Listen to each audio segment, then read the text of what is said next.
Good afternoon, dear students. I am Pawar sir. Today, I hope you are studying as well at home as we are also taking your lesson online with good care. Assist you to prepare at home and giving assignment regularly. And it has been checked by us regularly.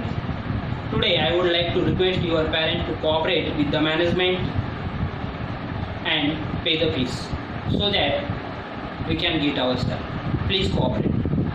Today we are going to learn geography, lesson number 4, standard 8, and lesson name is the freedom for struggle 1857. Yesterday and yesterday before few videos completed. Today new point start. Today's point name is crushing of the struggle. Page number 17. Page number 17. इसके पहले देखो scope of the struggle, वो point हमारा हुआ था. Leadership of the struggle, वो भी point हो गया था. ओके, तो अभी चल रहा है crushing of the struggle. Page number 17. First of all today's date and standard 8, date 9 सितंबर 2020. Subject history.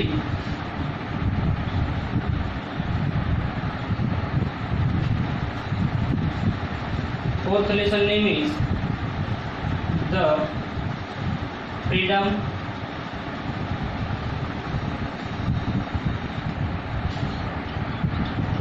for struggle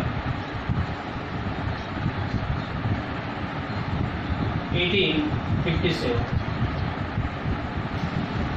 Okay. Today's point name is crushing of the struggle.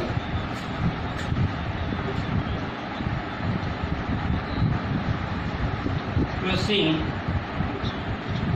of the struggle.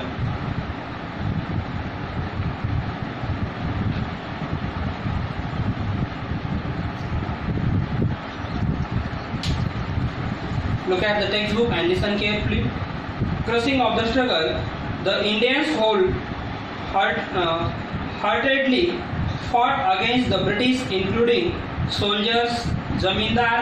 देखो इसमें कौन कौन इंक्लूडिंग हुए थे. Soldier भी थे, zamindar, kings, commanders and common people.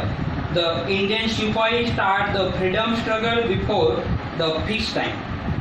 कि इंडिया के जो सिपाही थे, जैसे कि मंगल पांडे, उसको उन्होंने एक ब्रिटिश ऑफिसर के ऊपर गन चलाया था, गोली चलाई थी और उसकी डेथ हो गई थी. उसके बदले में उसको हैंग कर दिया था, उसको भी फांसी दे दी गई थी मंगल पांडे.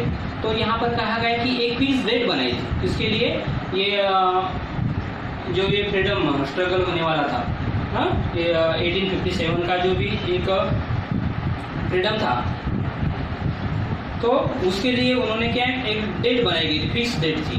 तो वो डेट से पहले ही ये मिलिट्री जो थे हमारे, उन्होंने क्या कर दिया था, उसके पहले ही बिफोर मतलब उसके पहले ही उन्होंने फ्रीडम को स्टार्ट कर दिया. ओके, और इसमें कौन कौन लोग शामिल हुए थे देखो. इंक्लूडिंग सोल्जर थे, जमींदार, king, commander and common people. ये सब लोग इसमें इंक्लूड हुए थे. हम बोल रहे थे नहीं इंक्लूड नहीं हुए थे, ब्रिटिश वाले बोल रहे थे कि ये अचानक से हुआ. तो अचानक से नहीं हुआ था. सब लोगों को इन ब्रिटिश लोगों ने बहुत परेशान किया था. जिन जिन लोगों को परेशान किया था वो लोग इसमें शामिल हुए थे. Initially, the succeed, but military strength and page number 18 page and administration of the British rule was vast. The British crushed down the struggle by all means.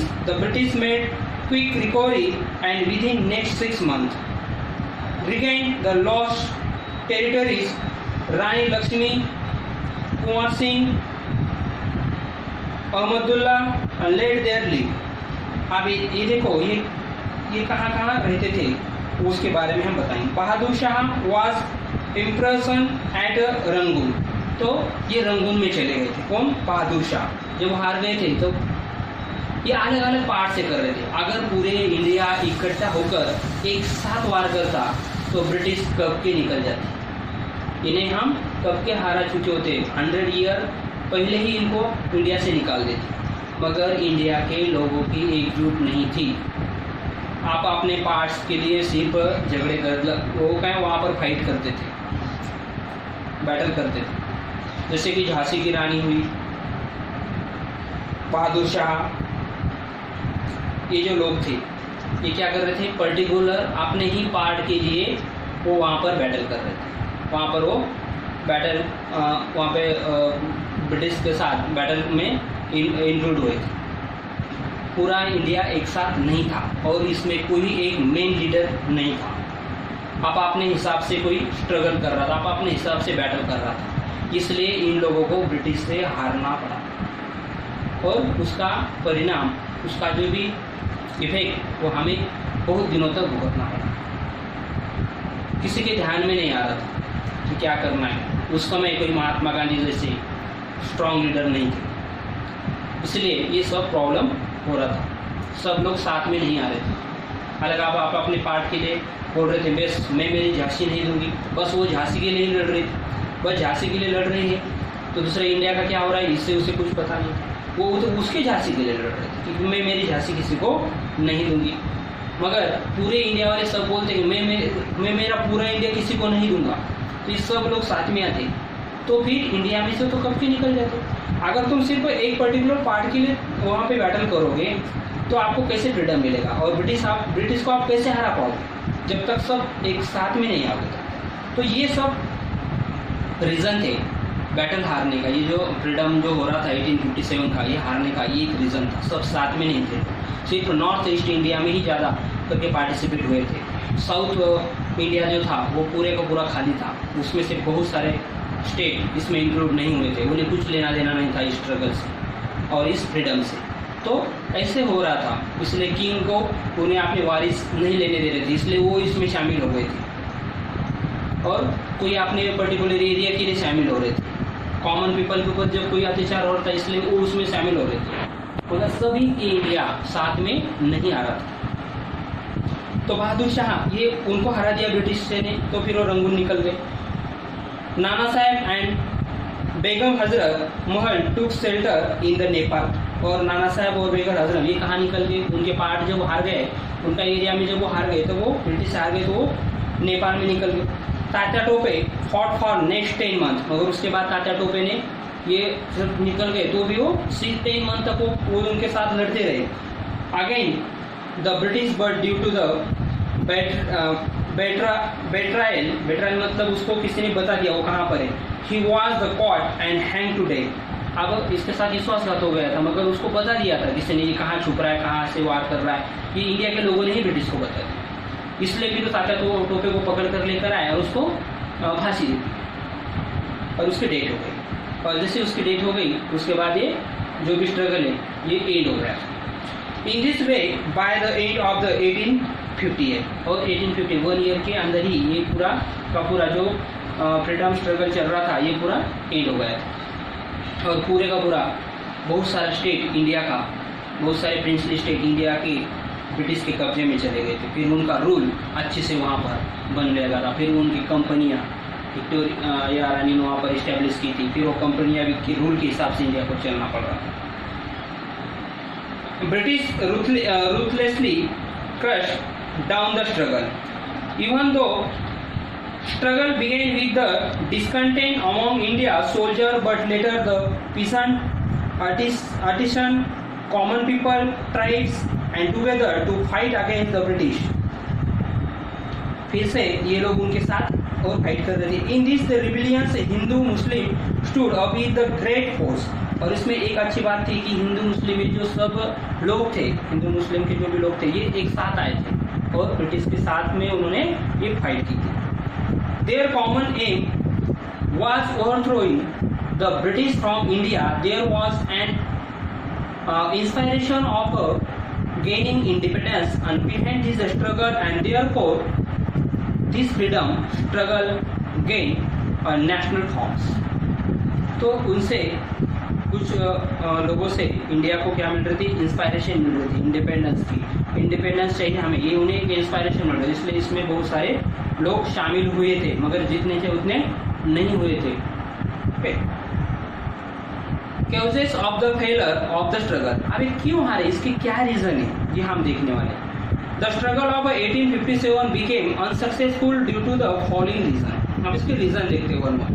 The struggle was not comprehensive, पूरे India में ये struggle नहीं हुआ था, पूरी तरह से India में ये स्ट्रगल नहीं हुआ था, सिर्फ कुछ पर्टिकुलर पार्ट में ही, जैसे मैंने बताया था, पर्टिकुलर पार्ट में ही स्ट्रगल हुआ था। The struggle did not take the place simultaneously all over India, पूरी इंडिया में नहीं था। Its intensity was more severe in north India and but Rajputana, Punjab, some parts of Bengal and north west India remain aloof. ये सब part क्या थे, remain, इसमें participate नहीं थे। कौन कौन से part, Rajputana, Punjab, some parts of Bengal का and north west India remain. North west वाला जो पार्ट था, ईस्ट वाला पार्ट उसमें इंक्लूड होता, मगर वेस्ट वाला पार्ट उसमें इंक्लूड नहीं था। ये उसके रीजन थे हारने के। Lack of central leadership, there was no commonly accepted leader to the fight against the British, तो ऐसा कोई लीडर नहीं था पूरे लोगों को अपने कंट्रोल में करके साथ में लड़ने वाला, कोई मेन लीडर नहीं था इंडिया के पास।